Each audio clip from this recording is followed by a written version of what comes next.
I was walking around in a big bazaar store making shopping when I saw a cashier talking to a boy. Couldn't have been more than 5 or 6 years old.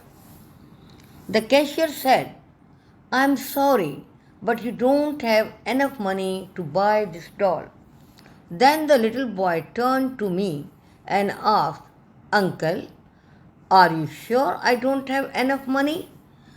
I counted his cash and replied, "You know that you don't have enough money to buy the doll." My dear, the little boy was still holding the doll in his hand.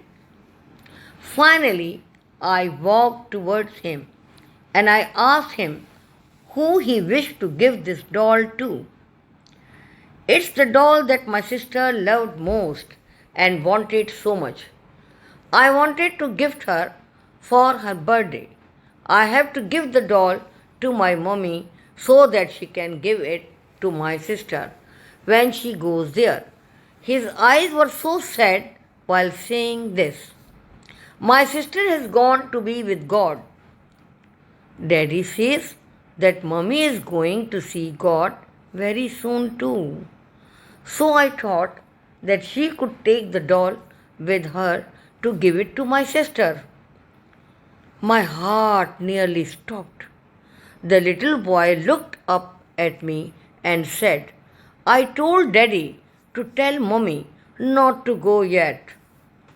I need her to wait until I come back from the mall."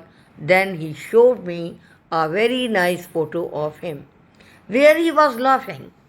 He then told me, "I want Mommy to take my picture with her, so my sister won't forget me.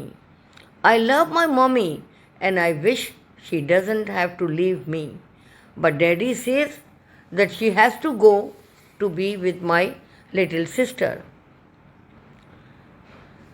Then he looked again at the doll with sad eyes, very quietly. I quickly reached for my wallet and said to the boy, "Suppose we check again, just in case you do have enough money for the doll." He said, "Okay, I hope I do have enough." I added some of my money to his without him seeing, and we started to count it.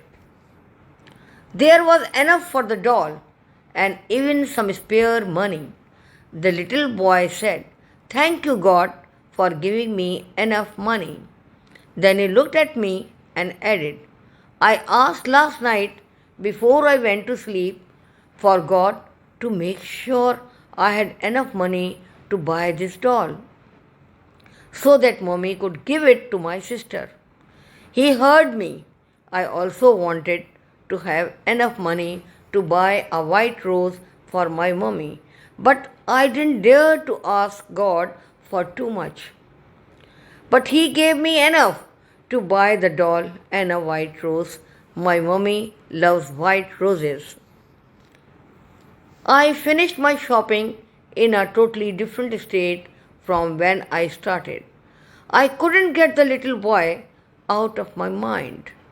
Then I remembered a local newspaper article 2 days ago, which mentioned a drunk man in a truck who hit a car occupied by a young woman and a little girl. The little girl died right away, and the mother was left in a critical state. The family had to decide whether to pull the plug on the life sustaining machine because the young woman would not be able to recover from the coma. Was this the family of the little boy? 2 days after this encounter with the little boy, I read in the newspaper that the young woman had passed away. I couldn't stop myself. I bought a bunch of white roses and I went to the funeral home where the body of the young woman was exposed for people to see and make last wishes before her burial. She was there in her coffin, holding a beautiful white rose in her hand, with the photo of the little boy and the doll placed over her chest. I left the place, teary eyed, feeling that my life had been changed forever. The love that the little boy had for his mother and his sister is still, to this day, hard to imagine. And in a fraction of a second, a drunk driver had taken all this away from him. Respect life, this is the moral. Follow and obey rules. Don't make anyone else to pay and bear for your mistakes. Do not make the mistakes which cost others something that can never be replaced. Always have a giving hand and extend your help to those in need and sorrow.